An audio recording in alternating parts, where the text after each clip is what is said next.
Hello everyone, this is Asad Nizami and you are watching Bhaiya ji की class. आज हम लोग फिजिक्स का जो चैप्टर करने वाले हैं वो है न्यूटन लॉज ऑफ मोशन। और आज हम इसके प्रीवियस ईयर क्वेश्चंस को देखेंगे जो कि झारखंड बोर्ड के लिए काफ़ी इंपॉर्टेंट है। तो वीडियो में लास्ट तक बने रहें। तो चलिए बिना किसी देरी के शुरुआत करते हैं। क्वेश्चंस में जाने से पहले मैं न्यूटन के जो 3 नियम हैं उनको डिस्कस कर लेना चाहूँगा। न्यूटन का first law of motion, basically इसका स्टेटमेंट क्या है कि कोई सा भी बॉडी अगर रेस्ट पे है या फिर कांस्टेंट वेलोसिटी से मूव कर रहा है तो वो रेस्ट पे ही रहेगा या फिर कांस्टेंट वेलोसिटी से ही मूव करेगा जब तक कि उस पे कोई एक्सटर्नल फोर्स ना अप्लाई करे। तुम ऐसे समझो कि कोई सा भी फुटबॉल है वो स्टैटिक पोजीशन में है। वो अपने आप तो मूव करेगा नहीं जब तक कि उस पे हम कोई फोर्स अप्लाई नहीं करें, उसको किक ना करें। तो इससे तुम ये समझ सकते हो कि कोई सा बॉडी अगर रेस्ट पे है, an object at rest will remain at rest unless a net force acts on it. Same as अगर कोई बॉडी कांस्टेंट वेलोसिटी से मूव करे, An object in motion will remain in motion unless a net force acts on it। इसका मतलब क्या है कि कोई सा बॉडी अगर रेस्ट पे है तो वो रेस्ट पे ही रहना चाहेगा या फिर कांस्टेंट वेलोसिटी से मूव कर रहा है तो कांस्टेंट वेलोसिटी से ही मूव करेगा जब तक कि उस पे कोई नेट एक्सटर्नल फोर्स अप्लाई ना करे।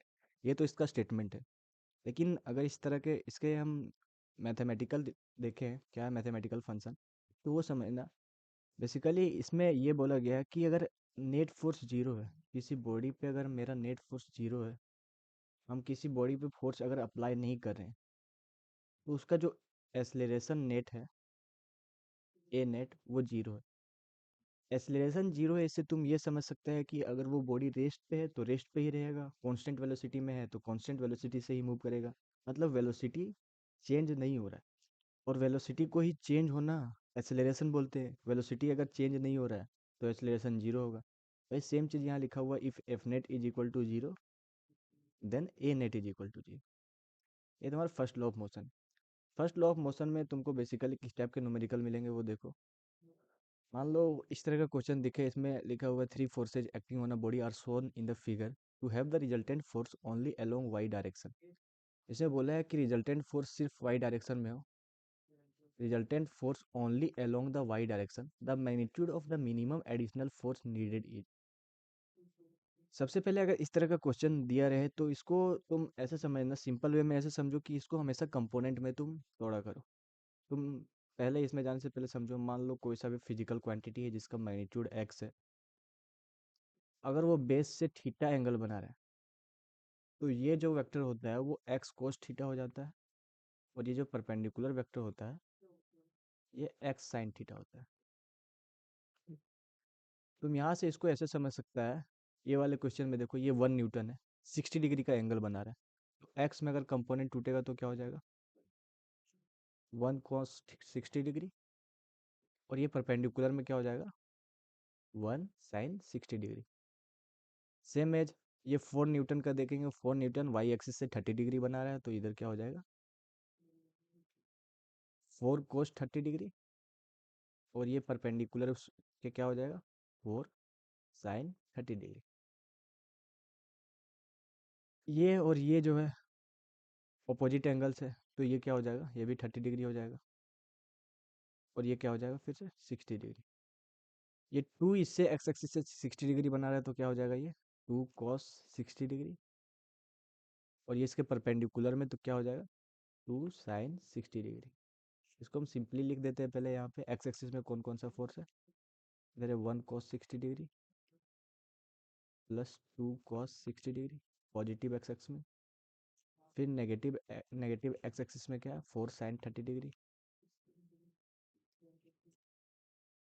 वाई एक्सिस में अगर देखें, पॉजिटिव वाई एक्सिस में है तो 1 sin 60 degree plus 4 cos 30 degree.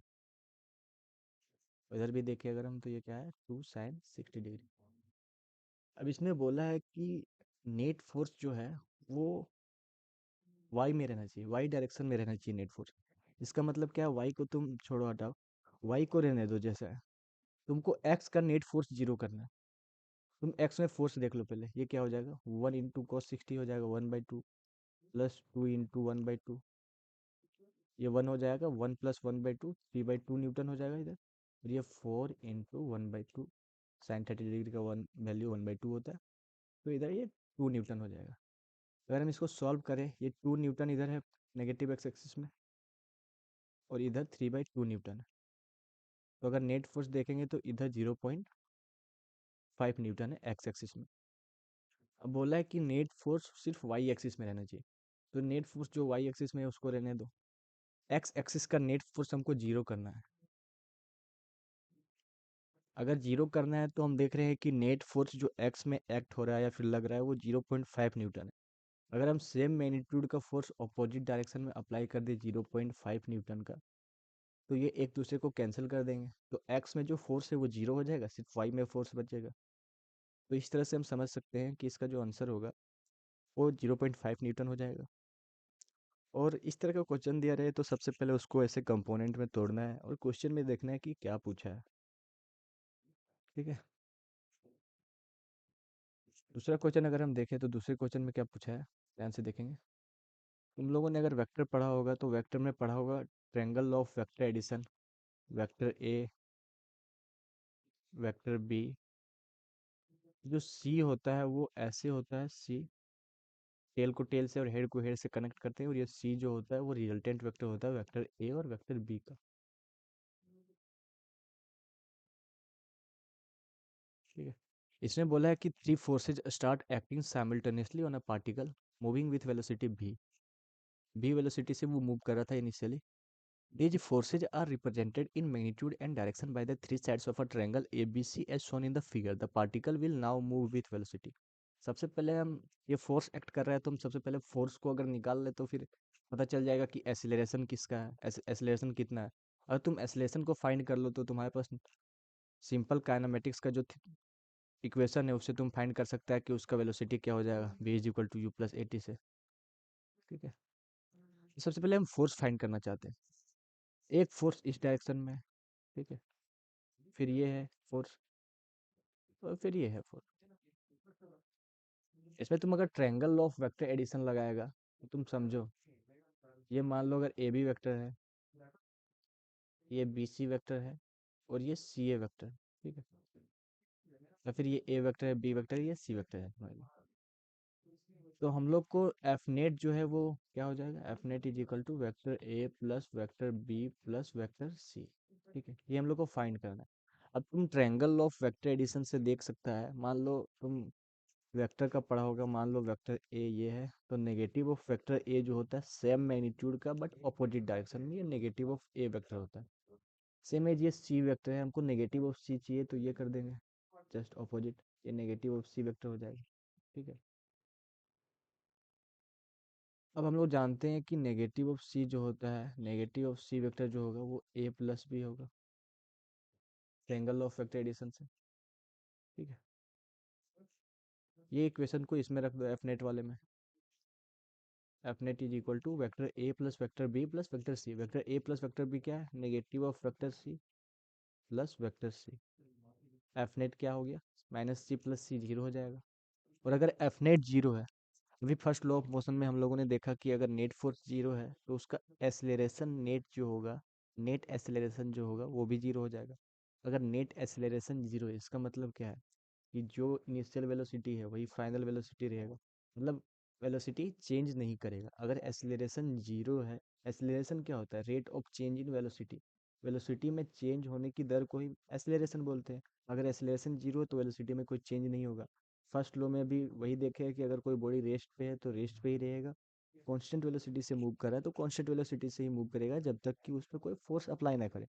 इसका मतलब ये है कि अगर एफ नेट जीरो है तो एसलेरेशन नेट भी जो होगा वो जीरो होगा, और जो वेलोसिटी है वो कांस्टेंट रहेगा। तो इसका मतलब इसमें वेलोसिटी जो है वो रिमेनिंग अनचेंज, वेलोसिटी चेंज नहीं हो रहा है। ठीक है। तुम इसको ऐसे समझ सकता है एक और तरीके से कि मान लो कोई सा वेक्टर अगर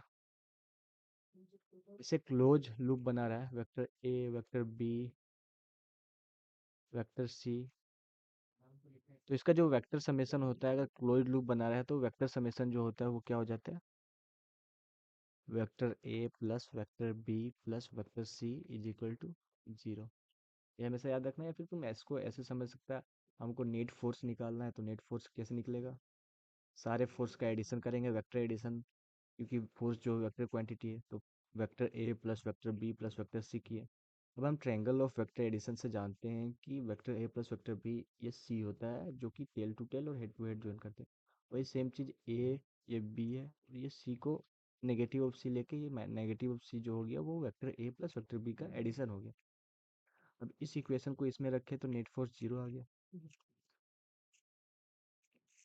सेकेंड लॉ ऑफ मोशन देखते हैं। आज से पहले तुम लोग जब सेकेंड लॉ ऑफ मोशन सुनते होगे तो हमेशा सोचते हो कि सेकेंड लॉ ऑफ मोशन जो होता है वो F is equal to m में होता है। लेकिन ये complete second law of motion नहीं है। सेकेंड लॉ ऑफ मोशन अगर हम देखें तो वो क्या बोलता है वो समझना, कि जो rate of change in momentum होता है वो directly proportional to force applied होता है। अब तुम मोमेंटम समझो, मोमेंटम क्या होता है।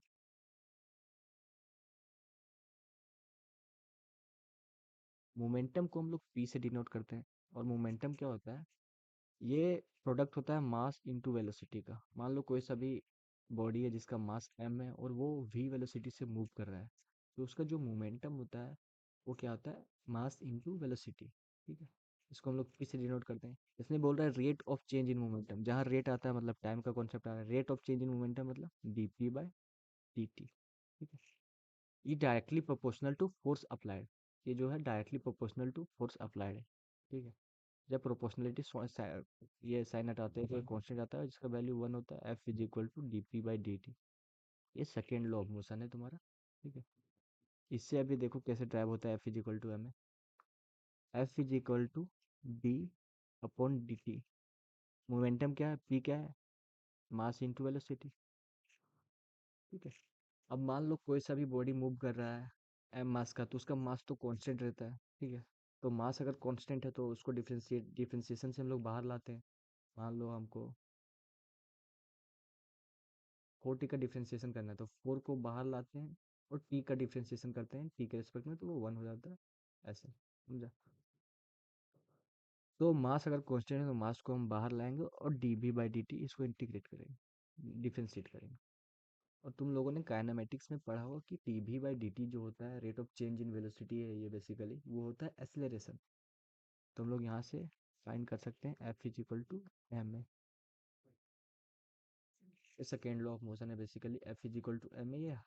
पूरे तरीके से सेकंड लॉ को रिप्रेजेंट नहीं करता। अगर सेकंड लॉ ऑफ मोशन बोलेगा तो ये समझना F is equal to D P by D T, यानी rate of change in momentum is directly proportional to force applied.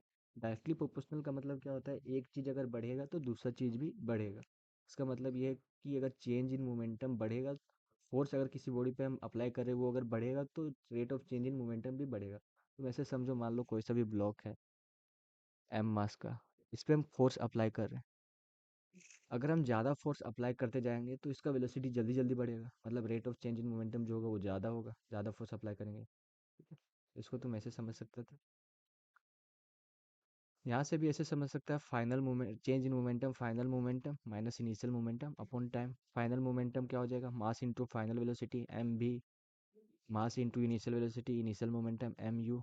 M को कॉमन ले लिए, B minus U by T. और acceleration जो होता है वो v minus U upon T होता है, तो एफ इज इक्वल टू क्या आ जाएगा यहाँ से भी, F is equal to M A. ठीक है, ओवरऑल यहाँ से तुमको दो चीज़ याद करना है कि F is equal to M A और F is equal to D P by D T, यानी rate of change in momentum जो होता है वो directly proportional to force applied होता है। Newton third law of motion basically क्या बोलता है, ये तुम लोगों ने बहुत जगह सुना होगा, for every action there is an equal and opposite reaction. ये न्यूटन थर्ड लॉ का स्टेटमेंट होता है कि किसी भी एक एक्शन के लिए एक इक्वल और ऑपोजिट रिएक्शन होता है।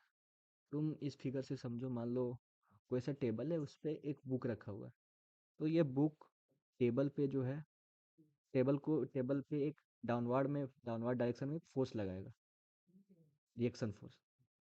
ये बुक जो है वो गिर नहीं रहा है। क्यों नहीं गिर रहा है, क्योंकि इस पे एक अपवर्ड डायरेक्शन में भी रिएक्शन फोर्स लग रहा है, जो कि इसके वेट को बैलेंस कर रहा है। इसका वेट कुछ होगा, अगर इसका मास m है तो इसका वेट क्या हो जाएगा mg। ठीक है, इस पे एक रिएक्शन फोर्स लग रहा है बुक पे, जो कि इसको बैलेंस कर रहा है। और बुक भी टेबल पे एक रिएक्शन फोर्स लगाता है डाउनवर्ड डायरेक्शन। ठीक है, तुम ऐसे समझो, ये जो फोर्स जो होता है वो हमेशा पेयर में होता है, मतलब एक्शन फोर्स और रिएक्शन फोर्स। ये बुक नहीं गिर रहा है मतलब इस पे एक रिएक्शन फोर्स लग रहा है, अगर बुक हम देखें मतलब ये बुक है, तो इस पे एक रिएक्शन फोर्स लगा रहा है अपवर्ड डायरेक्शन, जो कि इसके वेट को बैलेंस कर रहा है। अब बुक पे जो है वो रिएक्शन फोर्स अपवर्ड डायरेक्शन में लग रहा है, तो टेबल पे भी एक रिएक्शन फोर्स जो है वो डाउनवर्ड डायरेक्शन में लग रहा है रिएक्शन फोर्स, क्योंकि फोर्सेज हमेशा पेयर में होते हैं। तो अगर इस पे रिएक्शन फोर्स लग रहा है, टेबल बुक पे लगा रहा है, तो बुक भी टेबल पे सेम मैग्नीट्यूड का ऑपोजिट डायरेक्शन में फोर्स लगाएगा। भाई सेम चीज लिखा है, the force are equal in magnitude but opposite in direction. ठीक है।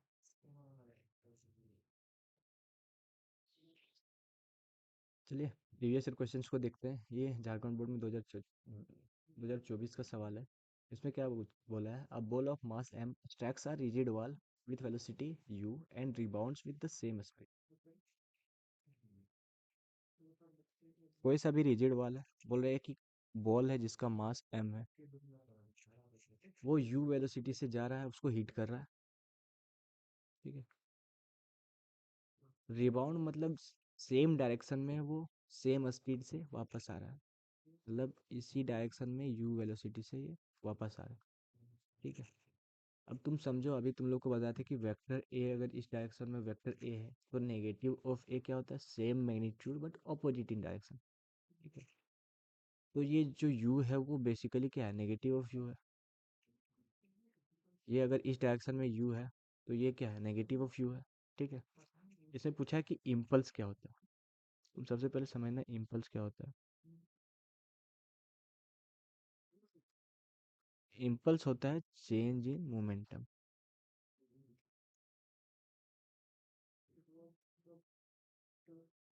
इम्पल्स और फोर्स में कंफ्यूज मत होना। फोर्स जो होता है वो rate of change in momentum होता है, मतलब dt बाय dt, इसमें टाइम का कॉन्सेप्ट आता है, rate of change in moment. और इम्पल्स जो होता है वो चेंज इन मोमेंटम होता है। तो चेंज इन मोमेंटम का मतलब क्या है, final momentum minus initial momentum. ठीक है। फाइनल मोमेंटम अगर देखें तो मतलब final mass into final velocity. Final velocity क्या है, minus of u minus initial momentum. Initial momentum क्या हो जाएगा, mass into initial velocity. Initial velocity क्या है, यू वेक्टर। ये क्या हो जाएगा, negative of m u vector minus m u vector. दोनों को ऐड करेंगे तो क्या हो जाएगा, minus of to m u vector. तो इसका जो फाइनल आंसर हो जाएगा वो डी नंबर हो जाएगा।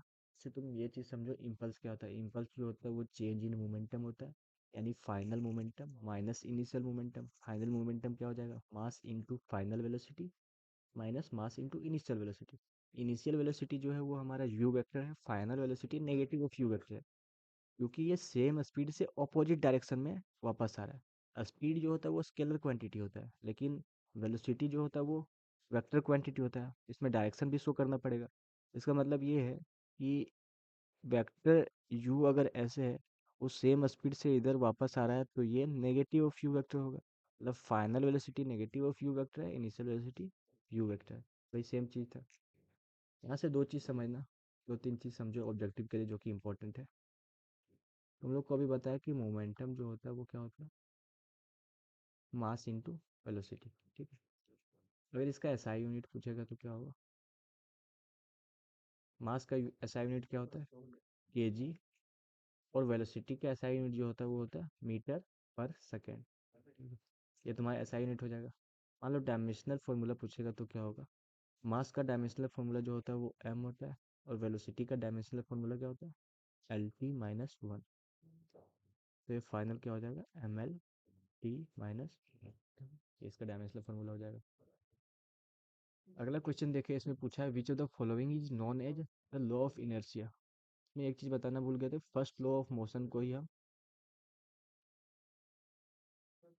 लॉ ऑफ इनर्शिया भी बोलते हैं। ठीक है। फर्स्ट लॉ ऑफ मोशन को ही हम लोग लॉ ऑफ इनर्शिया बोलते हैं। तो इसमें जो which of the following is known as law of inertia, तो इसका जो फाइनल आंसर हो जाएगा Newton first law of motion हो जाएगा। ठीक है। इससे पूछा है change in momentum is given by. Change in momentum क्या होता है, अभी तुम लोग को एक चीज बताया कि चेंज इन मोमेंटम जो होता है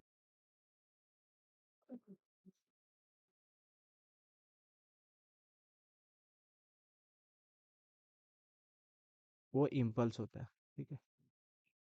और इम्पल्स का एक और फॉर्मूला होता है, जो कि होता है फोर्स इनटू टाइम। ठीक है। तो इसमें पूछा कि change in momentum is given bye, तो या फिर हम लोग इम्पल्स अगर ऑप्शन में देखेंगे, इम्पल्स कहीं नहीं है। तो इम्पल्स जो होता है वो फोर्स इंटू टाइम के भी बराबर होता है, जो कि फोर्स इंटू टाइम ऑप्शन में दिया हुआ है, तो यही हमारा फाइनल आंसर हो जाएगा। ऐसे दो चीज़ समझना कि इम्पल्स जो होता है वो फोर्स इंटू टाइम भी होता है, और इम्पल्स चेंज इन मोमेंटम भी होता है। ठीक है। नेक्स्ट क्वेश्चन देखेंगे, इसमें बोला है कि अ cork of mass 10 gram is floating on water.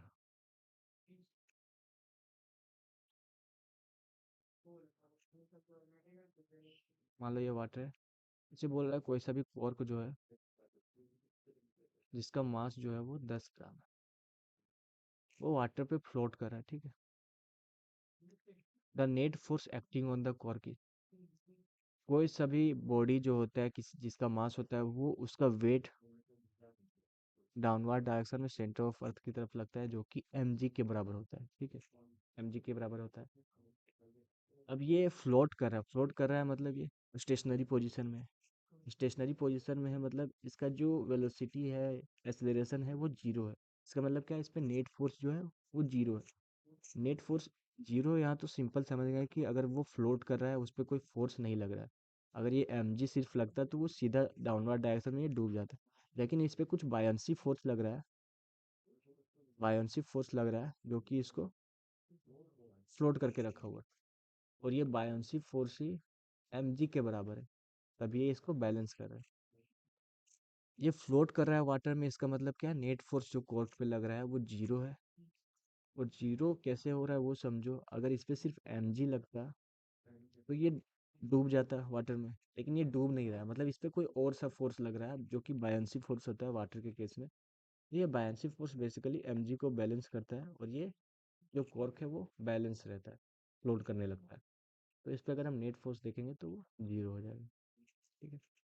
इसमें बोल रहा है if an athlete does 500 joule of work in 4 second, what is his power input.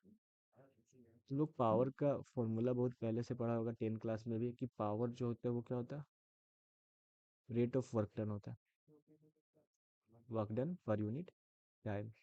ठीक है। इसका वर्क डन देखेंगे तो वर्क डन क्या है, 500 जूल है। ठीक है। और टाइम क्या है, 4 सेकेंड। उसको सॉल्व करेंगे तो कितना हो जाएगा, 125। और पावर का यूनिट जो होता है वो वाट होता है। याद कर लेना, पावर का यूनिट जो होता है वो वाट होता है। और वर्क डन या फिर एनर्जी का जो यूनिट होता है वो क्या होता है, जूल। ठीक है। इसका फाइनल आंसर बी नंबर हो जाएगा। इसे पूछा है 6 नंबर क्वेश्चन में, the product of movement of inertia and angular velocity is. तुम लोग जब रोटेशन पढ़ेगा तो वहाँ पे दो चीज पढ़ेगा, एक चीज पढ़ेगा मूवमेंट ऑफ इनर्शिया।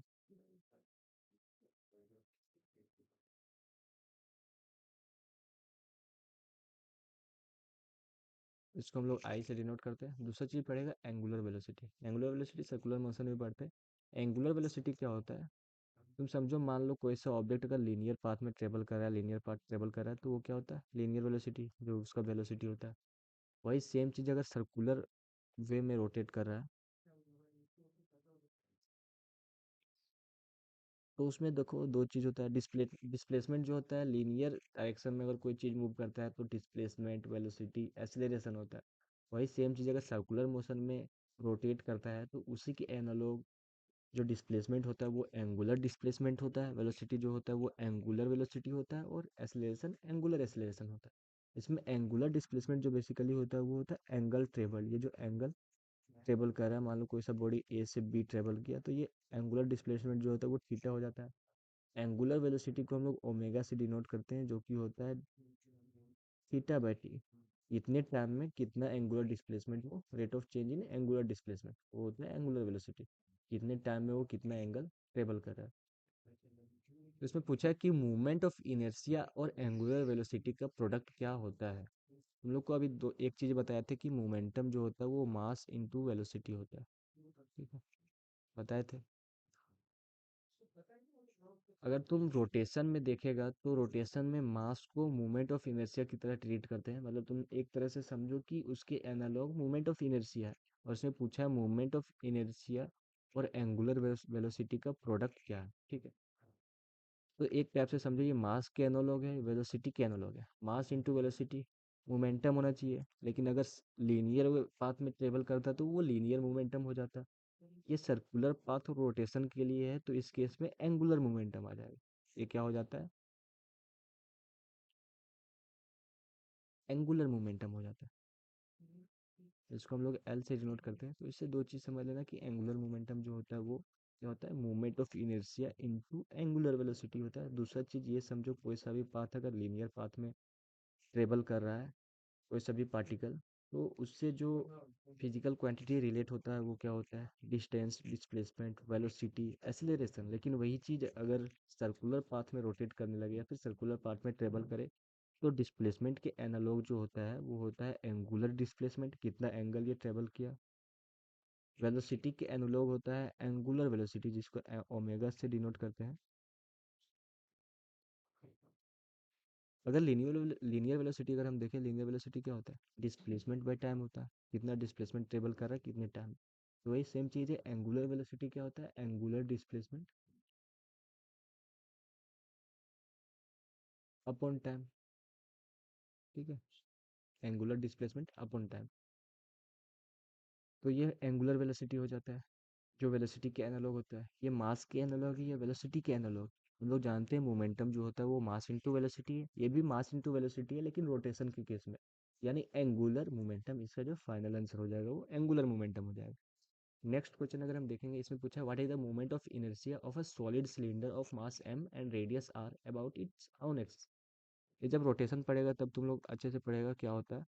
अभी तुम लोग समझ लो कि इसका फॉर्मूला बेसिकली क्या होता है, सॉलिड सिलेंडर है, ठीक है।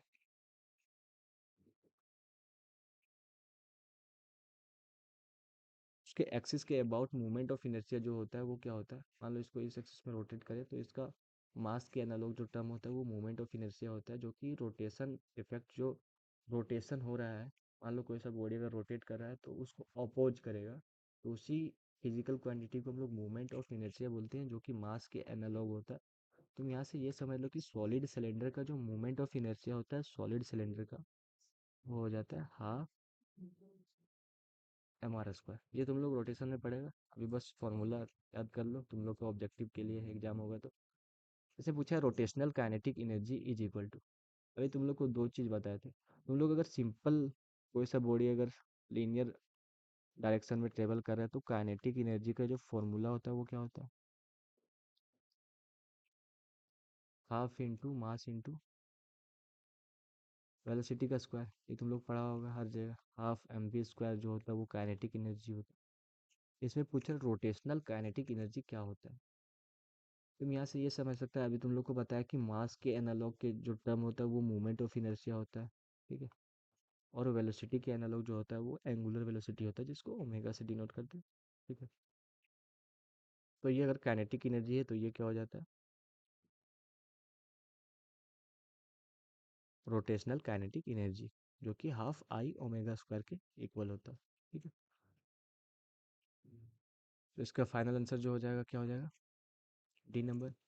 नेक्स्ट क्वेश्चन देखते हैं। इसे पूछा है which of the following forces is not fundamental force in nature. Fundamental force जो होता है वो क्या होता है, ग्रेविटेशनल फोर्स जो होता है वो फंडामेंटल फोर्स होता है, इलेक्ट्रोमैग्नेटिक फोर्स जो होता है वो भी फंडामेंटल फोर्स होता है, न्यूक्लियर फोर्स जो होता है वो भी फंडामेंटल फोर्स होता है। इसमें जो फंडामेंटल फोर्स नहीं है वो टेंशन फोर्स है। तो इसका जो आंसर हो जाएगा ये टेंशन फोर्स हो जाएगा। ये तीनों जो है वो फंडामेंटल फोर्स है, ठीक है। ये वाला क्वेश्चन देखना ध्यान से। इसमें पूछा है a shell of mass 200 gram is fired by a gun of mass 100 kg if the muzzle speed of the cell is 80 metre per second then the recoil speed of the gun is। जब हम लोग first लोग पढ़े थे तब एक चीज तुम लोग को बताई थी कि जब एफ जीरो होता है तब नेट एक्सेलरेशन जो होता है वो जीरो होता है। अब नेट एक्सेलरेशन जीरो से तुम क्या समझ सकता है, कि उसके वेलोसिटी में कोई चेंज नहीं आ रहा है। उसके वेलोसिटी में कोई चेंज नहीं आ रहा है, मतलब वेलोसिटी जो है वो कांस्टेंट है। अगर नेट फोर्स जीरो है तो वेलोसिटी जो है वो, नेट एक्सटर्नल फोर्स अगर जीरो है तो वेलोसिटी जो है वो कांस्टेंट है। वेलोसिटी कांस्टेंट का मतलब क्या था? वेलोसिटी कांस्टेंट से तुम एक टर्म और रिलेट कर सकता है, मोमेंटम कांस्टेंट होता है। मास तो चेंज नहीं करेगा, मतलब मोमेंटम जो होता है वो कांस्टेंट होगा। अब मान लो कोई सा गन है, ठीक, इससे बुलेट को रिलीज किया हम, तो इस पे कोई हमें एक्सटर्नल फोर्स अप्लाई नहीं करे, इसमें जो सारे फोर्सेज है वो इंटरनल फोर्सेज है, समझा? और इंटरनल फोर्स जो होते हैं वो हमेशा पेयर में होते हैं। तो वो नेट एक्सटर्नल फोर्स अगर नहीं लग रहा है, नेट एक्सटर्नल फोर्स हम नहीं लगा रहे हैं, तो वो जो होता है वो वेलोसिटी कांस्टेंट होता है। और इसमें हम लोग जो बेसिकली जो कॉन्सेप्ट यूज करते हैं वो यूज करते हैं conservation of linear momentum.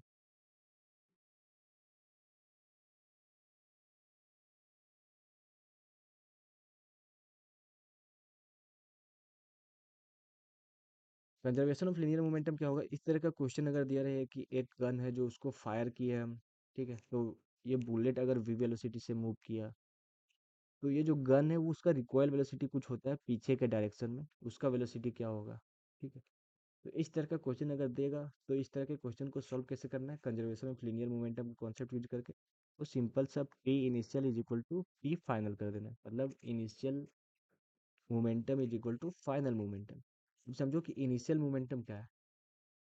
Initial momentum जो हो जाएगा वो क्या है? इसमें पूछा a shell of mass 200 gram is fired by a gun. ये जो सेल है उसको फायर किया, मतलब ये तुम्हारा बुलेट है एक टाइप से समझो, इसको हम फायर कर दिए, इसका मास है 200 ग्राम, और 100 केजी का जो है वो गन है। मतलब स्टार्टिंग में क्या है कि 100 केजी प्लस 0.2 केजी, ठीक है, इनटू इनिशियल वेलोसिटी जो है वो तुम्हारा क्या है, 0, ठीक है। फाइनल में जब हम फाइनल मोमेंटम का अगर हम देखेंगे तो फाइनल मोमेंटम क्या हुआ? ये 200 ग्राम का जो मजल है, या फिर इसको 0.2 केजी लिखते हैं, केजी में लिखेंगे तो 0.2 केजी, इसका वेलोसिटी इस डायरेक्शन में होगा, तो वो कितने वेलोसिटी से गया? If the muzzle speed of the shell is 80 metre per second, तो जो गन का रिकॉल वेलोसिटी क्या होगा? गन पीछे की ओर जाएगा, और गन का जो मास है वो कितना है, 100 केजी। 100 केजी इंटू इसको मान लेते भी, यही भी को हमको फाइंड करना है। ये तो टोटल 0 हो जाएगा, और यहाँ से तुम समझ सकता है कि ये क्या हो जाएगा, 0.2 kg into 80, it is equal to v into 100 kg, ठीक है। तो इसको अगर हम सॉल्व करें तो भी क्या हो जाएगा वो देखो, 100, भी क्या हो जाएगा, 100 इधर डिवीजन में आ जाएगा, 80 इंटू 0.2 क्या हो जाएगा, ये डेसिमल एक 10 से कैंसिल हो जाएगा, तो ये बचेगा 8, और ये नीचे आ जाएगा 100, ठीक है। तो ये 8/100 मीटर पर सेकेंड से होगा, ठीक है। इसका वेलोसिटी जो होगा 8/100 मीटर पर सेकेंड होगा, लेकिन इसमें देखो सेंटीमीटर पर सेकेंड में दिया हुआ है। तो 8/100 अगर वेलोसिटी जो है हमारा 8/100 मीटर पर सेकेंड है, एक मीटर कितने के बराबर होता है, 100 सेंटीमीटर के। तो मान लो मीटर की जगह पे हम 100 सेंटीमीटर लिख दें, तो ये 100 और ये 100 कैंसिल हो जाएगा, वेलोसिटी जो हमारा फाइनल बना वो क्या हो जाएगा, 8 सेंटीमीटर पर सेकेंड, ठीक है। तो इसका फाइनल आंसर जो हो जाएगा वो बी हो जाएगा। तो इससे ये समझो, इस तरह का क्वेश्चन अगर दे, तो इसमें बेसिकली होता है conservation of linear momentum. Momentum को हम कंजर्व करते हैं, इनिशियल मोमेंटम और फाइनल मोमेंटम को बराबर करते हैं। कि मान लो कोई सा गन है, ठीक है, उससे बुलेट फायर हुआ, तो इनिशियल में तो ये रेस्ट था, दोनों में रेस्ट, दोनों रेस्ट कंडीशन में था। इनिशियल मोमेंटम तो हमेशा जीरो होगा, ठीक है। यही सेम चीज इस ये mass of gun plus mass of bullet into initial velocity जो था वो जीरो था, ठीक है। फाइनल मोमेंटम अगर लिखे तो फाइनल मोमेंटम, ये दो ऑब्जेक्ट अलग अलग ऑब्जेक्ट हो, दोनों का वेलोसिटी अलग अलग है, तो हम दोनों के लिए लिखेंगे मास इंटू वेलोसिटी का प्रोडक्ट। मोमेंटम लिखना है, मोमेंटम क्या है, मास इंटू वेलोसिटी। तो अगर हम इसके लिए लिखें गन बुलेट के लिए, तो बुलेट का जो मास है वो 0.2 केजी है, उसका जो वेलोसिटी है वो 80 है, तो 0.2 इंटू 80 हो गया, प्लस इसका कुछ रिकॉयल वेलोसिटी होगा। हम गन को अगर फायर करते हैं तो उसको पीछे डायरेक्शन में कुछ रिकॉयल वेलोसिटी होता है, तो वो कितना होगा, 100 केजी इंटू भी, इसको हम भी मान ले। यही भी के लिए हमको सॉल्व करना है, ये तो पूरा जीरो हो जाएगा। तो ये 0.2 kg into 80 is equal to क्या हो जाएगा नेगेटिव, ये normally negative into v into 100 kg हो जाएगा। यहाँ नेगेटिव में आंसर आ जाएगा, और ये नेगेटिव क्या डिनोट करता है बेसिकली, ये नेगेटिव बेसिकली यही डिनोट करता है कि ये रिकॉइल वेलोसिटी होता है, मतलब ये जो वेलोसिटी होता है वो पीछे की डायरेक्शन में होता है। तो इसको हम लोग रिकॉइल वेलोसिटी बोलते हैं, और इसका नेगेटिव, इसका मैग्नीट्यूड जो है वो 8 सेंटीमीटर पर सेकेंड है। इसका आंसर जो हो जाएगा वो 8 सेंटीमीटर पर सेकेंड हो जाएगा। ठीक है। 17 नंबर क्वेश्चन देखेंगे तो इसमें बोला है a body is moving under the action of two forces F1 F2, its velocity will become uniform under a third force F3 given by. इसमें बोला है कि इट्स वेलोसिटी, समझना इस, ये जो लाइन दिया हुआ है, its velocity will become uniform. Uniform होने का मतलब वेलोसिटी कांस्टेंट है। वेलोसिटी कांस्टेंट कब हो जाएगा, velocity will become under third force, मतलब कोई थर्ड फोर्स हम अप्लाई कर रहे हैं जिसके वजह से वेलोसिटी जो है वो कांस्टेंट हो जा रहा है। वेलोसिटी कांस्टेंट होने का मतलब एक्सेलरेशन नेट जो हो जाएगा वो जीरो हो जाएगा। इसका मतलब तुम जहां जहां वेलोसिटी कांस्टेंट समझो, उसका मतलब होता है F net is equal to zero, तुमको एफ नेट जीरो करना है। इसका मतलब ये है कि दो फोर्स पहले बॉडी पे लग रहा था, F1 जो कि 2 i cap minus 5 j cap, और F2 जो कि 3 i cap minus 4 j cap, दो फोर्स लग रहा था, मान लो कोई सा बॉडी है, ठीक है। इस पे दो फोर्स लग रहा था, F1 और F2, ठीक है। इसमें बोले हम कि कोई सा थर्ड फोर्स अप्लाई कर रहे हैं F3, ये पहले कुछ वेलोसिटी से मूव कर रहा था और कुछ एक्सेलरेशन भी था इसका, लेकिन बाद में क्या हुआ, वेलोसिटी विल बिकम यूनिफॉर्म, ये जब जब F3 फोर्स हम लगाएं तो उसका वेलोसिटी यूनिफॉर्म हो जाएगा। वेलोसिटी यूनिफॉर्म होने का मतलब है कि नेट फोर्स जो हो जाएगा वो जीरो हो जाएगा। समझ रहा है, नेट फोर्स जीरो हो जाएगा। तो नेट फोर्स जीरो कब होगा, जब F1 plus F2 plus F3 zero हो जाएगा। एफ नेट जीरो कब होगा, यानी F1 plus F2 plus F3 जो है वो जीरो हो जाएगा।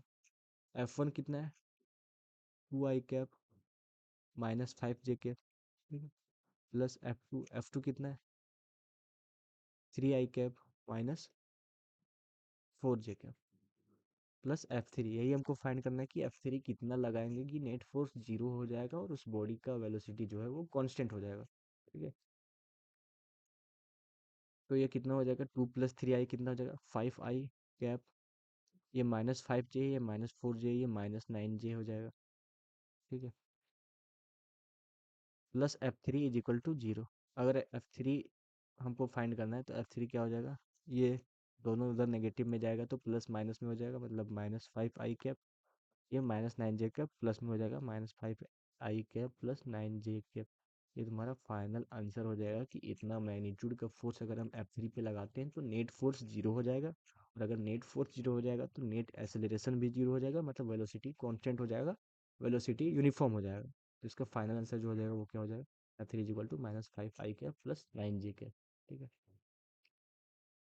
नेक्स्ट क्वेश्चन देखते हैं, इसमें बोला है the coefficient of static friction between the box and trains floor is 0.2। मान लो ट्रेन का फ्लोर है ये, ठीक है, इस पे कोई बॉक्स, ये कुछ कोफिशिएंट ऑफ फ्रिक्शन दिया हुआ है, जिसको कोफिशिएंट फ्रिक्शन को हम डिनोट करते हैं 0 न्यू से, जिसका वैल्यू 0.2 दिया हुआ है। ठीक है। इसमें पूछा the maximum acceleration of the train in which a box lying on it's floor will remain stationery. इसमें पूछ रहा है कि इसका मैक्सिमम कितना एक्सीलरेशन होगा कि ये स्टेशनरी रहे, ये बॉक्स जो है वो रुका हुआ रहे। तुम ऐसे समझो, मान लो कोई सा तुम टेबल है, कोई सा टेबल है, उसके ऊपर कुछ सामान रखा हुआ है, ठीक है। तुम चाहते हो कि उसको इतना एक्सेलरेशन दे, इस तरह से इसको मूव करे कि ये मूव ना करे, मतलब ये चीज स्टेशनरी ही रहे। इस पे कुछ ज्यादा फोर्स तुम लगा देगा तो ऐसा होता है कि ये पीछे डायरेक्शन में मूव कर जाता है, ठीक है। तो इस पे एक ऐसा फोर्स लगाना है जिसकी वजह से ये स्टेशनरी रहे, रुका रहे। इसका मतलब क्या है, इस पे जो नेट फोर्स है वो, इस पे नेट फोर्स जो है वो जीरो आना चाहिए, इस पे नेट फोर्स जो है वो जीरो आना चाहिए, ठीक है। तभी ये मूव नहीं करेगा, स्टेशनरी पे रहेगा, ठीक है। यहाँ से तुम एक चीज समझना, मान लो कोई सा भी ब्लॉक है, पहले ये समझो उसके बाद वो क्वेश्चन की ओर जाना। मान लो कोई सा ब्लॉक है जिसका मास m है, ठीक है। उस पे हम कोई सा फोर्स अप्लाई कर रहे हैं, ठीक है? तो इसको ऐसे समझना, कोई सा भी बॉक्स है, बड़ा बॉक्स, उस पे हम कोई फोर्स अप्लाई कर रहे हैं, तो वो जब तक हम कम फोर्स लगाते हैं वो मूव नहीं करता है। क्यों मूव नहीं करता है? क्योंकि एक फ्रिक्शनल फोर्स आ जाता है, ठीक है? एक फ्रिक्शन फोर्स जो लगता है वो पीछे की ओर लगता है, फ्रिक्शनल फोर्स, ठीक है? हमेशा याद रखना, ये हमेशा सेंटर ऑफ अर्थ की तरफ इसका वेट फोर्स लगेगा mg, और ये टेबल जो है उस पे एक नॉर्मल रिएक्शन फोर्स n लगाएगा, ठीक है? और ये बॉडी ना ऊपर मूव कर रहा है ना नीचे मूव कर रहा है, इसका मतलब ये फोर्स बैलेंस है, मतलब n is equal to m g है, ठीक है?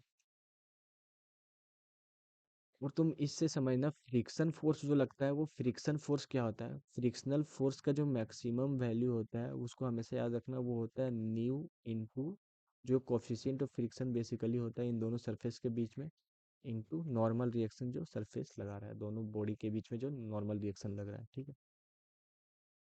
तो न्यू कितना हो जाएगा? न्यू तो न्यू ही है। नॉर्मल रिएक्शन जो हो जाएगा वो क्या हो जाएगा? नॉर्मल रिएक्शन mg के बराबर है। तो फ्रिक्शन मैक्सिमम जो लगता है वो न्यू mg के बराबर लगता है, याद रखना। मतलब ये फोर्स को अगर हम ये बॉडी को अगर हम मूव करवाना चाहते हैं तो न्यू mg से ज़्यादा फोर्स लगाएंगे तभी ये मूव करेगा, नहीं तो ये मूव नहीं करेगा। समझ रहे हो? मतलब ये जो फोर्स होगा उसका मैग्नीट्यूड न्यू mg से ज़्यादा रहेगा तभी ये फोर्स मूव करे, तभी ये ब्लॉक मूव करेगा, नहीं तो नहीं करेगा, ठीक है? दूसरा चीज़, इस क्वेश्चन की ओर आते हैं, तो इसमें क्या होगा?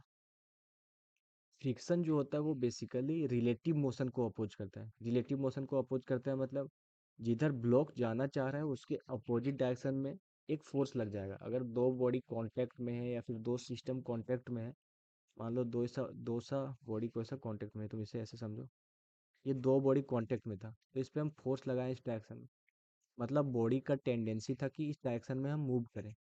तो इस डायरेक्शन में अगर मैं वो मूव करना चाहता है तो उसके जस्ट ऑपोजिट डायरेक्शन में एक फ्रिक्शनल फोर्स लग जाता है जो कि न्यू इंटू एन के बराबर होता है मैक्सिमम, ठीक है? तो वही सेम चीज इसमें अगर देखना चाहेंगे, इसमें बोल रहा है कि इसका एक्सीलरेशन मैक्सिमम कितना होगा। ये ट्रेन फ्लोर है, उस पे एक ब्लॉक रखा हुआ है, दोनों के बीच में कोफिशिएंट ऑफ फ्रिक्शन 0.2 है।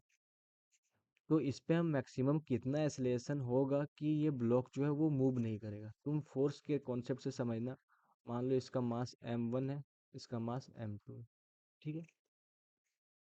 इस पे हम फोर्स लगाएं कुछ, ठीक है? तो ये ब्लॉक जो है वो आगे की ओर जाना चाहेगा, ठीक है? अगर ये आगे जाएगा मतलब ये पीछे छूट जाएगा, मतलब ये इधर जाना चाह रहा है। तो इसके इस पर फ्रिक्शन m1 पे जो फ्रिक्शनल फोर्स लगता है वो आगे की ओर लगता है। अब तुम समझो कि ये क्या हो गया, फ्रिक्शन फोर्स तो हमेशा बॉडी को पीछे की ओर ले जाता है, मतलब पीछे की ओर लगता है। तो समझो m2 पे पीछे की ओर लगेगा, m2 पे फ्रिक्शनल फोर्स जो है वो पीछे की ओर लगेगा, क्योंकि m2 आगे जाना चाह रहा है, इस पे फ्रिक्शनल फोर्स पीछे की ओर लगेगा। m1 पे जो फ्रिक्शनल फोर्स है वो आगे की ओर लगेगा। तुम इसको एक्शन रिएक्शन पेयर से भी समझ सकते हो। For every action there is equal and opposite reaction. Force जो होता है वो हमेशा पेयर में लगता है। एक फ्रिक्शनल फोर्स इधर लग रहा है, दूसरा फ्रिक्शनल फोर्स इधर लगेगा। तुम समझो इधर क्यों लगा। एक और कॉन्सेप्ट समझ लो कि जब इस ब्लॉक को हम मूव करवाना चाहेंगे तो ये m1 ब्लॉक जो है वो इधर जाना चाहेगा, मतलब ये इधर जाएगा, ठीक है? तो ये रिलेटिव मोशन को अपोज करना चाहता है, मतलब फ्रिक्शनल फोर्स इस डायरेक्शन में लगेगा, ठीक है? फ्रिक्शनल फोर्स इस डायरेक्शन में लगेगा। अब इसे बोला है कि मैक्सिमम एक्सेलरेशन कितना हो ट्रेन का कि box lying on the floor will remain stationery, ठीक है? ये बोल रहा है कि जो m1 ब्लॉक है वो स्टेशनरी रहे। m1 ब्लॉक स्टेशनरी रहे, इसका मतलब क्या है कि दोनों का एक्सेलरेशन सेम होना चाहिए। दोनों का एक्सेलरेशन सेम होना चाहिए। मान लो दो बॉडी है, ये m2 है, ये m1 है, दोनों कांटेक्ट में। अगर दोनों का एक्सेलरेशन सेम रहेगा तो दोनों एक साथ मूव करेगा।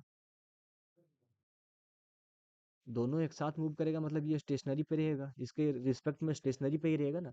और अगर ये अलग एक्सेलरेशन से मूव करता है m2 और इसका एक्सेलरेशन इससे कम है तो m1 जो है वो पीछे की ओर चला जाएगा, पीछे चला जाएगा। तो इसका मतलब ये है कि ये जो फ्रिक्शन फोर्स है वो इस फोर्स के बराबर होना, ये इसका जो एक्सेलरेशन होगा m1 का एक्सेलरेशन जो होगा वो m2 के एक्सेलरेशन के बराबर होना चाहिए। अब इस पे जो नेट फोर्स लग रहा है m1 पे वो कितना है? अभी तुम लोग को बताया था कि ये न्यू इंटू एन के बराबर होता है, और न्यू ये m1 इस पे नॉर्मल रिएक्शन लगाएगा इस डायरेक्शन में, और m2 भी इस पे n1 लगाएगा ऐसे, ठीक है? तो ये जो नॉर्मल रिएक्शन का फोर्स लगेगा वो क्या हो जाएगा? m1g। ठीक है, अगर एक्सेलरेशन देखें m1 का तो क्या हो जाएगा, फोर्स अपॉन मास। तो न्यू m1g में अपॉन m1 करेंगे तो क्या हो जाएगा एक्सेलरेशन इसका, न्यू जी। ठीक है, इसका मतलब क्या हो गया कि इसका एक्सेलरेशन मैक्सिमम जो होना चाहिए वो न्यू जी के बराबर होना चाहिए। तुम इसको ऐसे भी समझ सकता है कि फ्रिक्शनल फोर्स जो मैक्सिमम लगेगा किसी ब्लॉक पे वो न्यू एम जी के बराबर लगेगा। ठीक है, अब फ्रिक्शनल फोर्स जो लग रहा है वो न्यू एम जी के बराबर है, मतलब एक्सेलरेशन जो मैक्सिमम लगेगा वो क्या हो जाएगा, न्यू जी के बराबर में। तो अगर ये दोनों ब्लॉक साथ में चलना चाहते हैं, मतलब इस पे नेट एक्सेलरेशन जो है वो न्यू जी ही लगेगा। तो अगर इस पे हम न्यू जी एक्सेलरेशन लगाएं सेम मैग्नीट्यूड का, तो ये दोनों साथ में चलेगा। अगर इससे ज़्यादा लगा देंगे तो ये दोनों साथ में नहीं चलेगा। तो इससे तुम समझ सकता है कि जो मैक्सिमम एक्सेलरेशन होगा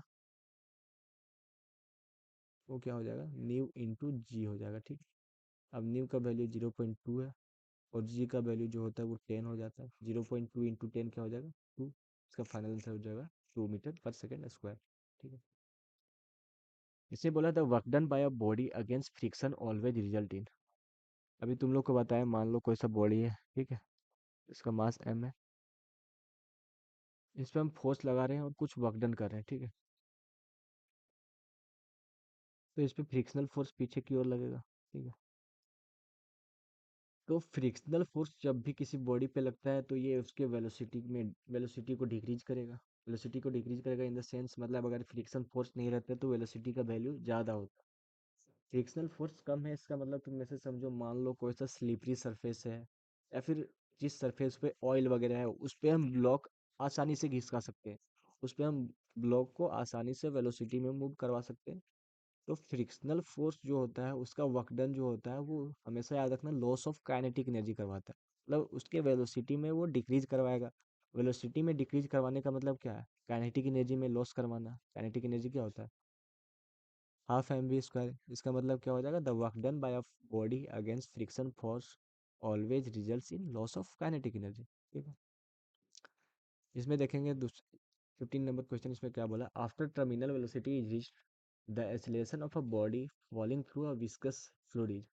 तुम समझना, मान लो कोई सा भी विस्कस फ्लूइड होता है, विस्कस फ्लूइड का मतलब होता है मान लो कोई सा भी फ्लूइड है इनफाइनाइट, ठीक, उस पे कोई सा भी हम बॉडी को फॉल करवाएं। ठीक है, तो क्या होता है, एक ऐसा टाइम आता है जिसके बाद से अभी शुरू में ये जी लगेगा बॉडी पे, तो इस पे कुछ एक्सेलरेशन है और इसका एक्सेलरेशन है, तो अगर हम इसका वेलोसिटी का इक्वेशन लिखना चाहेंगे तो क्या हो जाएगा, u+at। अगर इसका इनिशियल वेलोसिटी 0 है तो v is equal to a into t. मतलब जैसे जैसे टाइम बढ़ेगा वेलोसिटी इसका बढ़ेगा। ठीक है, लेकिन एक ऐसा टाइम आता है जिसके बाद वेलोसिटी जो होता है वो कांस्टेंट हो जाता है। ठीक है, क्योंकि इस पे बायनसी फोर्स भी लग रहा है।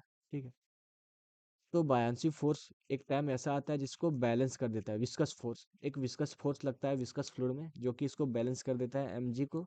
उसके बाद से वेलोसिटी कांस्टेंट हो जाता है, मतलब नेट फोर्स अगर 0 हो जाएगा, इधर mg लग रहा है, ठीक है, इसके ऊपर कुछ विस्कस फोर्स लग जाता है जो कि इसको बैलेंस कर देता है, और नेट फोर्स जो है वो 0 हो जाता है एक टाइम के बाद। और जब नेट फोर्स 0 हो जाएगा तो वेलोसिटी कांस्टेंट हो जाता है। और टर्मिनल वेलोसिटी का मतलब ही होता है एक टाइम के बाद वेलोसिटी कांस्टेंट हो जाना। ठीक है, इसे बोल रहा है कि after terminal velocity is reach the acceleration of a body falling through a viscous liquid. अगर वेलोसिटी कांस्टेंट हो गया इसका मतलब क्या हो जाएगा, एक्सेलरेशन जो हो जाएगा वो 0 हो जाएगा। ठीक है, इसमें देखना इसमें क्या पूछा है, the area under velocity time graph for a particle in a given interval of time represent.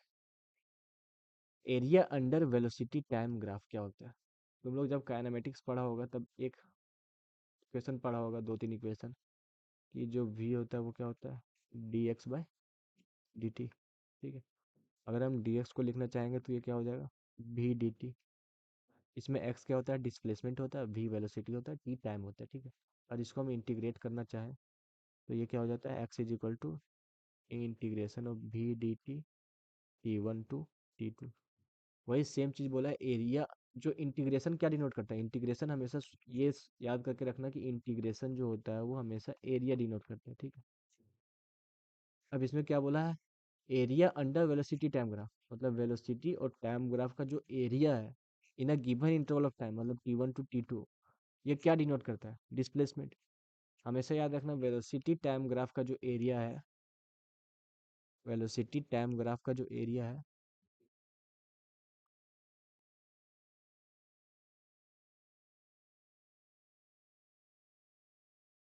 वो डिस्प्लेसमेंट को डिनोट करता है। और एक्सेलरेशन टाइम ग्राफ का जो एरिया होता है, वो चेंज इन वेलोसिटी को रिप्रेजेंट करता है। ठीक है, इसको तुम ऐसे समझ सकता है, ए इज इक्वल टू मान लो dv/dt है। ठीक है, तो dv क्या हो जाएगा? Integration of A D T. Area time graph का ये इंटीग्रेशन है, मतलब एरिया टाइम ग्राफ का एरिया है ये। तो एरिया टाइम ग्राफ का एरिया क्या डिनोट करता है? dv, मतलब change in velocity v2 minus v1। ठीक है, और दो चीज यहीं से समझना, दो इक्वेशन अभी बताया, v is equal to dx/dt, a is equal to dv/dt। यहाँ से दो चीज समझना कि vt ग्राफ एरिया जो होता है वो डिस्प्लेसमेंट होता है। xt का जो ग्राफ मतलब a और t का जो ग्राफ, a और t का ग्राफ का एरिया जो शो करता है वो क्या करता है? Change in velocity. और v और t का एरिया क्या शो करता है? डिस्प्लेसमेंट। और अगर x और t का स्लोप पूछेगा, x और t का स्लोप, तो वो क्या डिनोट करता है? वेलोसिटी। और वेलोसिटी और टाइम ग्राफ का अगर स्लोप पूछेगा तो वो क्या डिनोट करता है? एक्सीलरेशन। ठीक है, एक चीज तुम लोग ये और पढ़ा होगा, या फिर अभी वर्क एनर्जी पावर नहीं पढ़ा है, या फिर कहीं पढ़ रहा होगा तुम लोग फिजिक्स, तो वहाँ पे पढ़ा होगा कि वर्क डन जो होता है वो क्या होता है? Integration of F dot D x होता है। ये तुम लोग पढ़ेगा। वर्क डन जो होता है वो फोर्स इनटू डिस्प्लेसमेंट होता है। अगर छोटा सा फोर्स हम लेते हैं तो वो क्या होता है? छोटा सा फोर्स इनटू छोटा सा डिस्प्लेसमेंट। ठीक है, अगर हम टोटल वर्क डन निकालना चाहेंगे तो इंटीग्रेट करना चाहेंगे, डी डब्ल्यू का इंटीग्रेशन डब्ल्यू हो जाएगा, और ये integration of F dot D x हो जाएगा। ठीक है, तो फोर्स और डिस्प्लेसमेंट का ये इंटीग्रेशन है, मतलब फोर्स और डिस्प्लेसमेंट का ये एरिया शो करता है, इंटीग्रेशन एरिया शो करता है बेसिकली। ठीक है, तो फोर्स और डिस्प्लेसमेंट का जो एरिया होता है वो क्या शो करेगा? फोर्स और डिस्प्लेसमेंट का एरिया वो बेसिकली नेट वर्क डन को रिप्रेजेंट करता है। ठीक है, तो ये सब ऑब्जेक्टिव के लिए इंपॉर्टेंट है, तो ये सबको ध्यान में रखिएगा। ठीक है, नेक्स्ट क्वेश्चन देखेंगे। इसमें पूछा है which Newton's law is the real law of motion. तो न्यूटन लॉ का जो रियल लॉ ऑफ मोशन था उसको हमेशा याद रखना, वो Newton second law of motion. क्या है वो? न्यूटन का जो सेकेंड लॉ ऑफ मोशन है वो रियल लॉ ऑफ मोशन। और सेकेंड लॉ ऑफ मोशन क्या होता है? मैं तुम लोग को बताया था कि F is equal to M a जो होता है वो Newton second law of motion को पूरी तरह से रिप्रेजेंट नहीं करता। ठीक है, वो कुछ कंडीशन पे अप्लाई होता है कि मास जो होता है वो कांस्टेंट होना चाहिए। रॉकेट के केस में ऐसा नहीं होता है। रॉकेट का केस देखेगा तो उसमें मास कॉन्स्टेंटली चेंज करता है, क्योंकि वो फ्यूल इजेक्ट करता है। तो वो उस केस में जो, अगर हम second law of motion, basically तुम समझो सेकेंड लॉ ऑफ मोशन का फुल स्टेटमेंट जो हो जाएगा वो F is equal to D P by D t होगा। यानी rate of change in momentum जो होता है वो directly proportional to force applied होता है। ठीक है, इसी को जब हम सॉल्व करते हैं तो F is equal to m में आता है। ठीक है, तो रियल लॉ ऑफ मोशन जो है वो Newton second law of motion. Newton first law of motion को हम लोग लॉ ऑफ इनर्शिया भी बोलते हैं, यह ध्यान में रखना। ठीक है,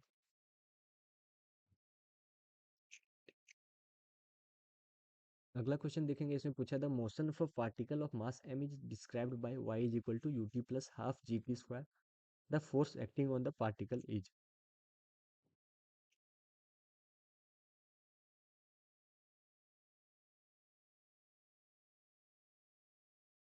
ये इसका y बेसिकली क्या शो कर रहा है? डिस्प्लेसमेंट।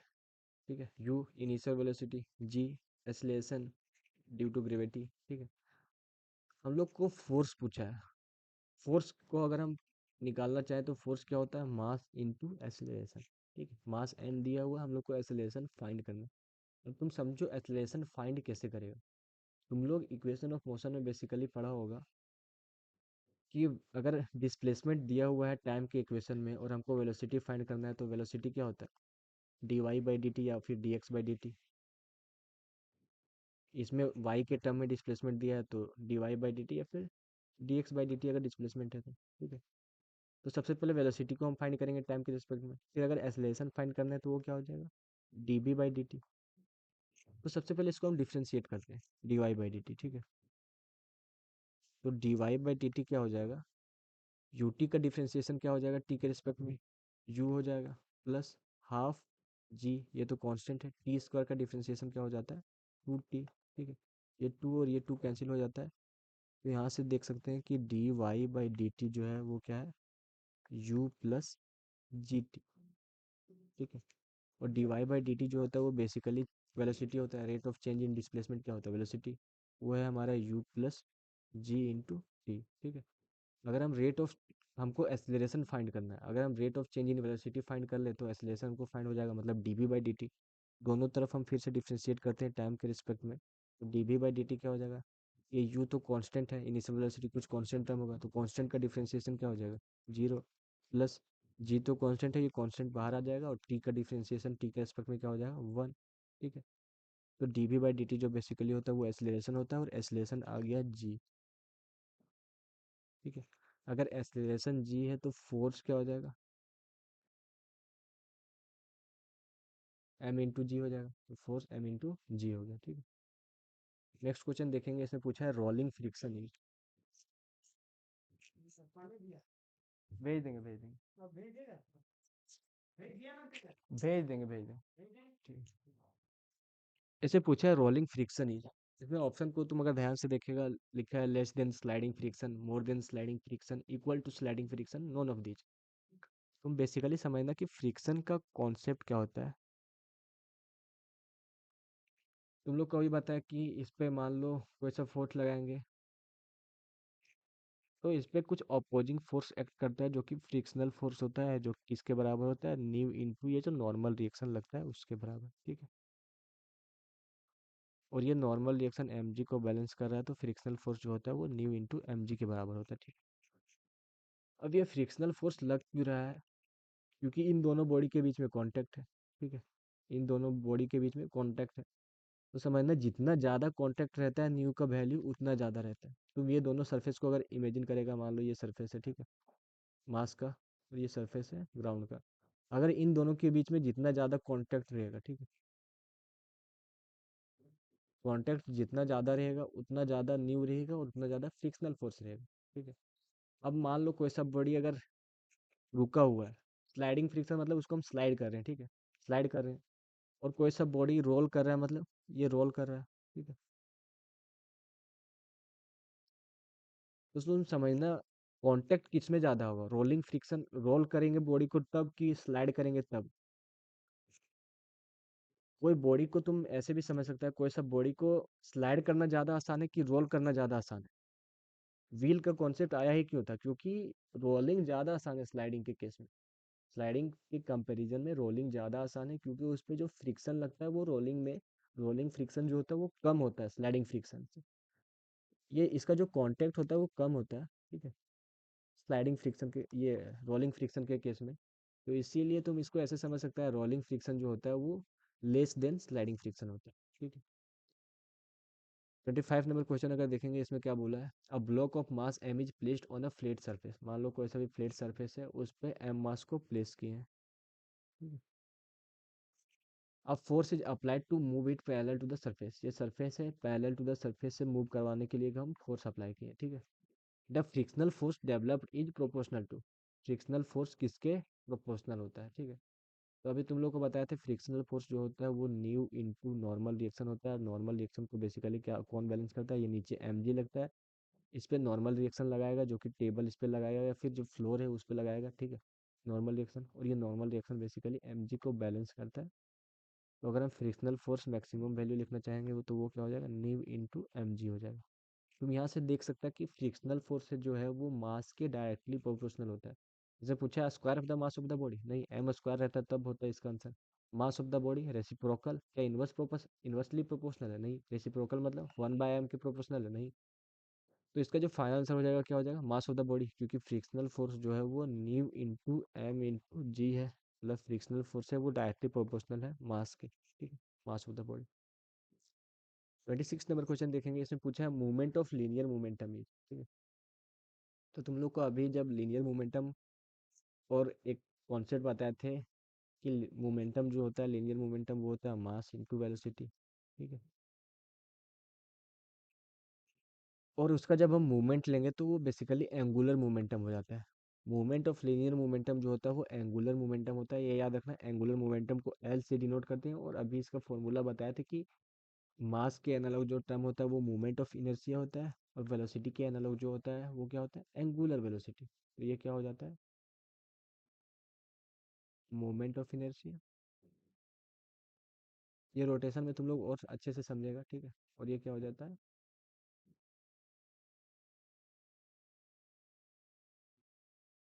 एंगुलर वेलोसिटी, ठीक है। और ये हो जाता है एंगुलर मोमेंटम।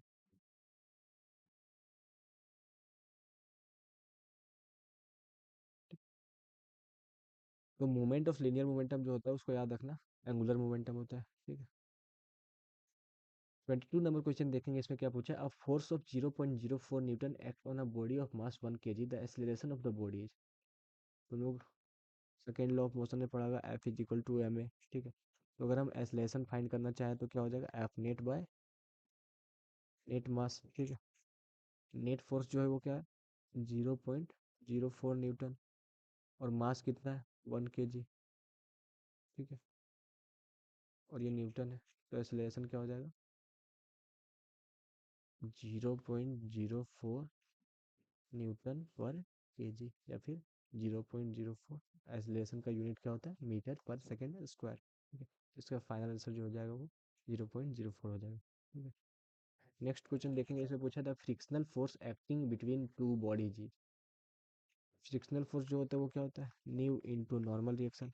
जैसे पूछा है directly proportional to the normal reaction, ये सिंपल सा आंसर हो जाएगा, directly proportional to the normal reaction, ठीक है। दो बॉडीज के केस में जो होता है वो directly proportional to normal reaction होता है, ये हमेशा याद रखना। और अगर कोई सा भी सरफेस के कॉन्सेप्ट केस में पूछेगा मास, तो उसमें जो फ्रिक्शनल फोर्स होता है वो न्यू एन होता है, और एन जो होता है वो एम जी के बराबर होता है, ठीक है। तो इस केस में frictional force directly proportional to mass है। लेकिन दो बॉडी है, इसका मतलब क्या है, इसका मास कुछ अलग होगा, इसका मास कुछ अलग होगा, ठीक है।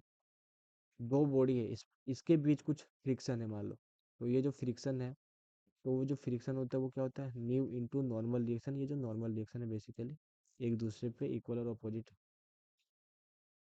अपोजिट सेम मैग्नीट्यूड का फोर्स एक दूसरे पे एग्जर्ट करेगा, वो नॉर्मल रिएक्शन होता है। वो जो फ्रिक्शन होता है वो न्यू इनटू एन होता है, ठीक है। इसे पूछा है the centripetal force acting on a body undergoing circular motion is. तुम समझो कोई सा भी बॉडी अगर सर्कुलर मोशन कर रहा है, ठीक है, कोई सा भी बॉडी है,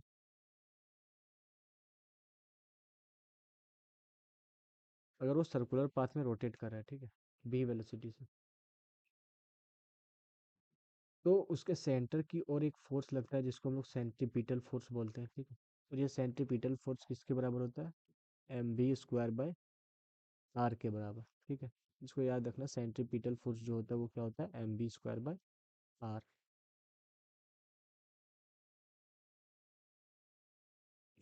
अगर हम लोग को सेंट्रीपिटल एक्सेलरेशन बोल दे तो वो क्या हो जाएगा, अगर हमको एक्सेलरेशन निकालना है तो एक्सेलरेशन क्या होता है basically, force by mass. Force जो है वो क्या है, M B square by R. और मास, मास से मास का ये कैंसिल हो जाएगा, जो ए सेंट्रीपिटल निकलेगा वो क्या हो जाएगा, बी स्क्वायर बाय आर। तो इससे दो चीज़ समझने की, कोई सा भी बॉडी अगर सर्कुलर पाथ में रोटेट कर रहा है तो सेंट्रीपिटल फोर्स जो होता है वो M B square by R होता है, और जो सेंट्रीपिटल एक्सेलरेशन होता है वो बी स्क्वायर बाय आर होता है, ठीक है। से पूछा in the motion of rocket the physical quantity conserved is. दो चीज समझना, जब भी ये गन का कॉन्सेप्ट आता है, ठीक है, गन का कॉन्सेप्ट और ये रॉकेट रिपल्सन का केस आता है, ठीक है। रॉकेट रिपल्सन का केस आया, फिर ये गन का केस आया, दोनों में समझना कोई हम एक्सटर्नल फोर्स अप्लाई नहीं कर रहे हैं, कोई सब बाहरी फोर्स अप्लाई नहीं कर रहे हैं, ये जो होता है वो इसका इंटरनल मैकेनिज्म होता है, ठीक है। तो अगर नेट फोर्स जीरो है, नेट एक्सटर्नल फोर्स जीरो है, ठीक है, इसका मतलब क्या है? एक्सेलरेशन नेट जीरो है। और अगर एक्सेलरेशन नेट जीरो है मतलब वेलोसिटी कांस्टेंट है। अगर वेलोसिटी कांस्टेंट है तो कौन से फिजिकल क्वांटिटी कंजर्व होता है? Linear momentum. लीनियर मोमेंटम क्या होता है? Mass into velocity. वेलोसिटी अगर कांस्टेंट है तो लीनियर मोमेंटम कंजर्व रहेगा। इनिशियल कंडीशन में जो मोमेंटम होगा वही फाइनल कंडीशन में मोमेंटम होगा। ठीक है। इसमें से मैंने इसमें पूछा a cyclist is moving in a circular path of radius 80 metre with a velocity of 10 metre per second, his angle of bend with vertical is. Vertical से एंगल पूछा। ठीक है। वर्टिकल मतलब ये वर्टिकल लाइन होता है और ये हॉरिजॉन्टल लाइन होता है। ठीक है। तुम समझना, मान लो कोई सा भी ये साइक्लिस्ट जो था वो सर्कुलर पाथ में रोटेट कर रहा है। इसमें पूछा है सर्कुलर पाथ में मूव करे। अगर ये सर्कुलर पाथ में मूव करेगा तुम समझो इस पे इसका जो मास होगा, हमेशा वेट बोले थे कि ये वर्टिकली डाउनवर्ड लगता है। एमजी फोर्स जो होता है वो हमेशा वर्टिकली डाउनवर्ड लगता है। ठीक है।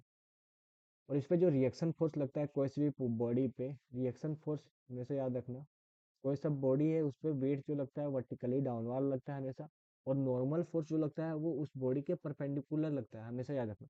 ये नहीं समझना कि वर्टिकली अपवर्ड लग रहा है। मान लो ये दो बॉडी है जो कि कांटेक्ट में है, ठीक है। तो इसका इसका mg और इसका mg किधर लगेगा? इन दोनों का mg जो है वर्टिकली डाउनवर्ड लगेगा। ठीक है। और ये एक दूसरे के कांटेक्ट में है मतलब ये एक दूसरे को नॉर्मल रिएक्शन देंगे। और नॉर्मल रिएक्शन देंगे एक दूसरे के परपेंडिकुलर देंगे। और सर्कल के केस में जो परपेंडिकुलर होता है वो सेंटर से पास करता है, मतलब इस पे जो नॉर्मल रिएक्शन लगेगा वो ये लगेगा, और इस पे जो नॉर्मल रिएक्शन लगेगा इस बॉडी पे ये लगेगा। बेसिकली ये समझो ये साइकिल है, उस पे नॉर्मल रिएक्शन जो लग रहा है वो क्या है? N S A. ठीक है। और एम जी डाउन में लग रहा है। ठीक है। एम जी डाउन में लग रहा है और ये क्या है? आर, ये एन है। मान लो ये वर्टिकल से थीटा एंगल बनाया है। अभी तुम लोग को बताया थे कोई सा वेक्टर अगर किसी से थीटा एंगल बनाए तो वो उसका कोस कंपोनेंट हो जाता है एन कोस थीटा, और उसके परपेंडिकुलर वाला हो जाता है एन साइन थीटा। ठीक है। इन दोनों को बैलेंस करना ये समझना। अभी तुम लोग को एक चीज बताया कि सेंटर की तरफ जो फोर्स होता है वो सेंट्रीपिटल फोर्स होता है जो कि M V square by R के बराबर होता है। ठीक है। तो एन साइन थीटा सेंटर की ओर फोर्स लग रहा है, ये आर साइन थीटा या फिर एन साइन थीटा है, वो सेंटर की ओर लग रहा है, वो M V square by R के बराबर है। और एन कोस थीटा जो है वो एम जी को बैलेंस कर रहा है। N cos theta M G को बैलेंस कर रहा है तभी ये ना कि अपवर्ड मूव कर रहा है ना डाउनवर्ड मूव कर रहा है, मतलब बैलेंस कर रहा है तभी ये ऐसा है। ठीक है। तो एन कोस थीटा जो है वो एम जी के बराबर है। अगर हम दोनों को डिवाइड कर दें, ठीक है, तो ये एन से ये एन कैंसिल हो जाएगा, sine theta by cos theta क्या हो जाएगा? Tan theta. फिर ये एम और एम कैंसिल हो जाएगा और ये फिर सिर्फ बचेगा V square by R G. इसमें क्या पूछा है? His angle bend. तो थीटा क्या हो जाएगा? थीटा पूछा हम लोग को, तो थीटा क्या हो जाएगा basically? Tan inverse V square by R G. ये तुम्हारा थीटा हो जाएगा। तो ये हो जाएगा tan inverse V square. Velocity कितना है? टेन, टेन का स्क्वायर कितना हो जाएगा? 100। आर कितना है? Radius 80 metre. इंटू जी का वैल्यू क्या है? जी का वैल्यू 10 मीटर पर सेकंड स्क्वायर लेने बोला तो ये 10 हो जाएगा। ये जीरो और ये जीरो कैंसिल हो जाएगा, तो ओवरऑल क्या बचेगा सिर्फ आंसर? 10 इनवर्स 1/8, जो कि ये आंसर फाइनली बी नंबर हो जाएगा। ठीक है। इसमें फिर से वही सेम क्वेश्चन पूछा, a body of mass m collides against a wall with velocity v and rebounds with same speed, its change in momentum is. उसमें पूछा था इम्पल्स क्या होता है, और इम्पल्स ही चेंज इन मोमेंटम होता है। ठीक है।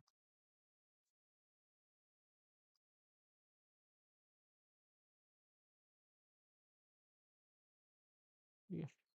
उस केस में बताया था कि जो इसका चेंज इन मोमेंटम होता है, मान लो कोई सा भी रिजिड वॉल है, v वेलोसिटी से कोलाइड कर रहा है और रिबाउंड हो रहा है सेम वेलोसिटी में। ठीक है।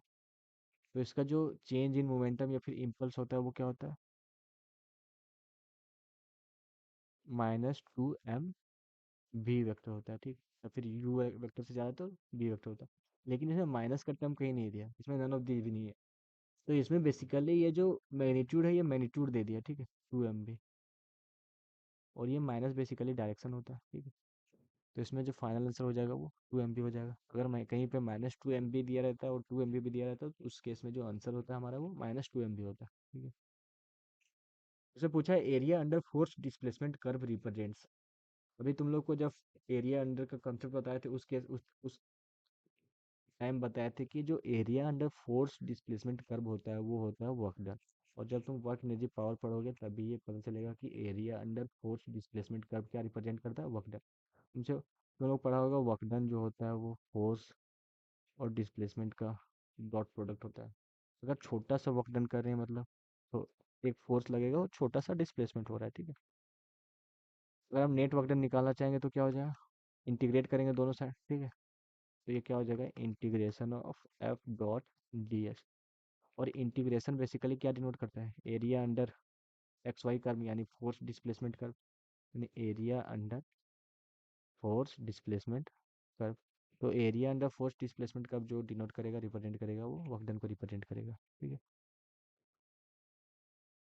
नेक्स्ट क्वेश्चन देखते हैं, इसमें पूछा अ कपल प्रोड्यूसेज। कपल क्या होता है, तुम समझो पहले फोर्स, मान लो कोई से भी बॉडी पे हम फोर्स लगा रहे हैं, ठीक है। तो वो क्या प्रोड्यूस करेगा, एक्सेलरेशन प्रोड्यूस करेगा।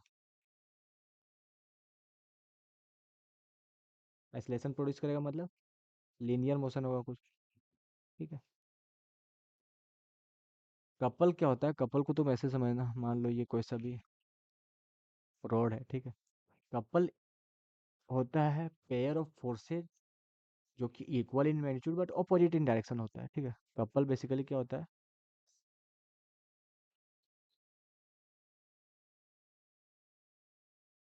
Pair of force equal in magnitude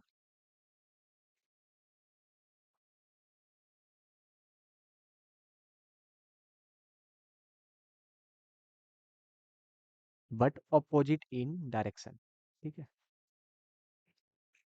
मान लो इस पे फोर्स एफ लग रहा है इस डायरेक्शन में, इस पे फोर्स एफ डायरेक्शन में लग रहा है, तो ये कपल हो गया। सेम मैग्नीट्यूड का फोर्स लग रहा है लेकिन अपोजिट डायरेक्शन में लग रहा है। अब तुम समझना कि ये इस डायरेक्शन में एफ फोर्स लग रहा है, इस डायरेक्शन में एफ फोर्स लग रहा है, तो एफ नेट जो होगा इस केस में नेट फोर्स जो हो जाएगा वो जीरो हो जाएगा, समझो। तुम अगर कोई सा पेन लो, दोनों के एंड पे पैरेलल में फोर्स लगाओ तो क्या पेन आगे मूव करेगा क्या, ये ऐसे तो मूव नहीं करेगा, इसका वेलोसिटी जीरो होगा। लेकिन तुम देखना कि ये पेन रोटेट करने लग जाएगा, मतलब अगर दोनों एंड में फोर्स लगाएं ऐसे, तो ये पेन जो है वो ऐसे रोटेट करने लगेगा। रोटेट करने लगेगा मतलब इसमें लीनियर मोमेंटम तो नहीं है लेकिन रोटेशनल मोशन आ गया। मतलब इसमें लिख सकते हैं कि कपल जो होता है वो ओनली रोटेशनल मोशन को प्रोड्यूस करता है, ठीक है। 35 नंबर देखना, इसमें पूछा which one of the following is not a conservative force. हमेशा याद रखना ग्रेविटेशनल फोर्स जो होता है, मैग्नेटिक फोर्स जो होता है, इलेक्ट्रोस्टैटिक फोर्स होता है, ये तीनों फोर्स कंजर्वेटिव फोर्स होता है, ठीक है।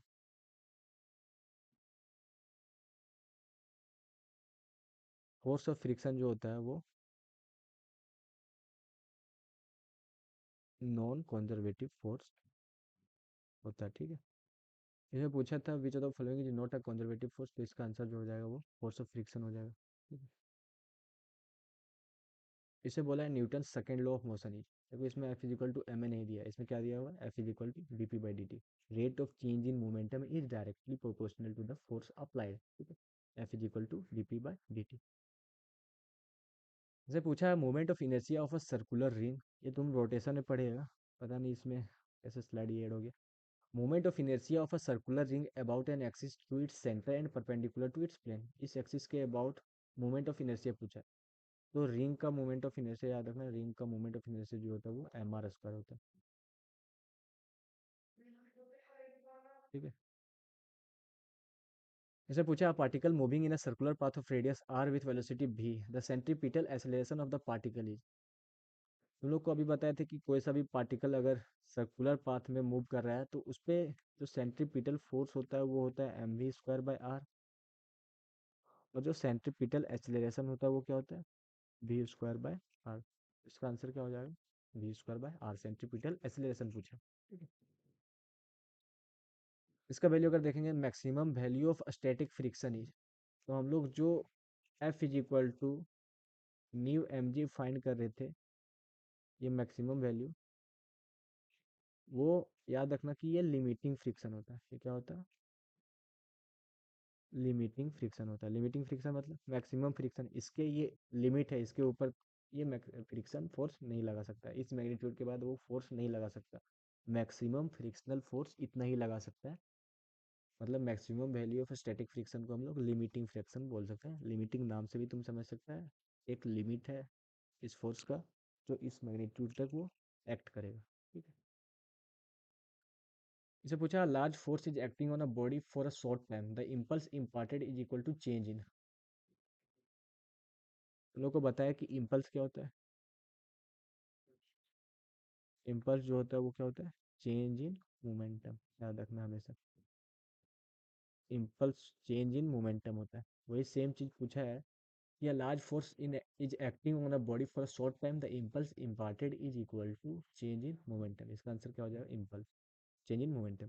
और इम्पल्स को एक चीज और बोले थे कि इम्पल्स जो होता है वो क्या होता है, फोर्स इनटू टाइम होता है। ठीक है। ये दो चीज याद रखना कि इम्पल्स जो होता है वो चेंज इन मोमेंटम होता है, और इम्पल्स को हम लोग फोर्स इनटू टाइम बोल सकते हैं। अभी तुम इसको ऐसे भी समझ सकते हैं, हम लोग को फोर्स जो पढ़े थे वो क्या पढ़े थे, डीपी बाई डी टी पढ़े थे ना, F is equal to DP by D T, second law of motion में। इसको ऐसे समझो, अगर हम डीपी को लिखना चाहें तो डीपी क्या हो जाएगा, एफ डी टी हो जाएगा। ये क्या आ जाए, ये फोर्स इंटू टाइम का क्या है, ये प्रोडक्ट है।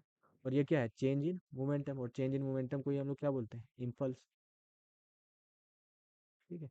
तो ये दो चीज समझना, इम्पल्स होता है चेंज इन मोमेंटम, और इम्पल्स को ही हम लोग फोर्स इनटू टाइम भी लिख सकते हैं।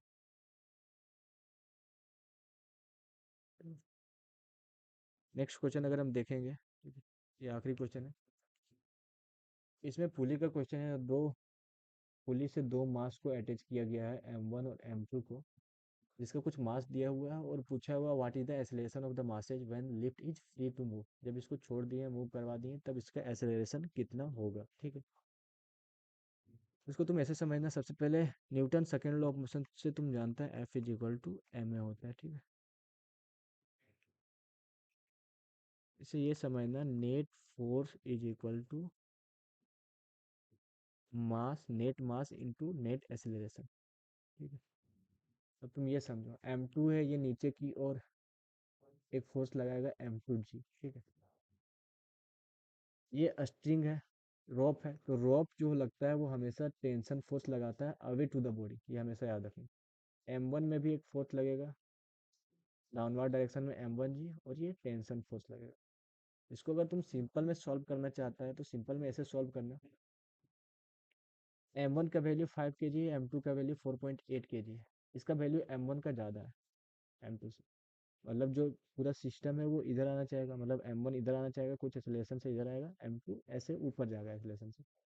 हमको फाइंड करना है ए क्या होगा, ए नेट। ठीक है। ए नेट के लिए याद रखना कि जो ए नेट का होगा वो क्या हो जाएगा, F net upon mass net. ठीक है। नेट फोर्स कितना है तुम समझना, ये टेंशन फोर्स इंटरनल फोर्स है, इसको अभी कंसीडर मत करो। ठीक है। नेट फोर्स कितना है, ये इस डायरेक्शन में लगना चाह रहा है, मतलब ये M1G है। तुम समझो नेट फोर्स क्या है, M1G इसको इधर ले जाना चाहेगा, M2G इसको इधर ले जाना चाहेगा। समझ रहा है, तुम इसको ऐसे समझो, ये M1 है, ये M2 है। ठीक है। ये M1G इसको इधर ले जाना चाह रहा है, M2G इसको इधर ले जाना चाह रहा है, लेकिन जीत कौन रहा है, M1 जीत रहा है, क्योंकि इसका मास ज्यादा है। तो नेट फोर्स जो हो जाएगा वो क्या हो जाएगा, M1G माइनस M2G। तुम समझो, तुम कोई सा भी आदमी एक इस एंड से उस फोर्स से रोप को खींच रहा है, और एक आदमी इस एंड से एक रोप को खींच रहा है, तो जीतेगा कौन, जिसके पास ज्यादा ताकत होगा, जो ज्यादा फोर्स लगा रहा है। और जो ओवरऑल खींच जो आएगा एक्सेलरेशन वो क्या होगा, जितना फोर्स ये लगा रहा है, मान लो ये 50 न्यूटन का फोर्स लगा रहा है, ये 20 न्यूटन का फोर्स लगा रहा है, तो ये जीतेगा। इसका मतलब ये नहीं है कि ये 50 न्यूटन से जाएगा, ये कितने न्यूटन से जाएगा, 50 - 20 न्यूटन से। ठीक है। यहाँ से तुम समझ सकता है नेट फोर्स जो होगा वो M1G माइनस M2G होगा, और नेट मास कितना है, M1 प्लस M2। ठीक है। अब M1 कितना है, M1G माइनस M2G, G को कॉमन ले लो, और M1 minus M2, M1 minus M2 कितना है, 0.2। 5 - 4.8 कितना हो गया, 0.2। और M1 प्लस M2 कितना हो जाएगा, 5 + 4.8। ठीक है। जी का वैल्यू 9.8 लेने बोला है, तो ये हो जाएगा 9.8 इंटू 0.2 अपॉन ये 5 + 4.8 कितना हो जाएगा, 9.8। ये 9.8 से 9.8 कैंसिल हो जाएगा, ये हो जाएगा 0.2। और एक्सेलरेशन का जो यूनिट होता है वो क्या होता है, मीटर पर सेकेंड स्क्वायर। इसका फाइनल आंसर जो हो जाएगा वो 0.2 मीटर पर सेकेंड स्क्वायर हो जाएगा। ठीक, तो यही था आज का क्लास, और अच्छे से समझ आया होगा सब कुछ। तो शेयर करें, लाइक करें, ठीक है। और कहीं पे भी डाउट हो तो फिर से वीडियो प्लेबैक करें, रिवर्ट में जाकर समझ में आ जाएगा, ठीक है।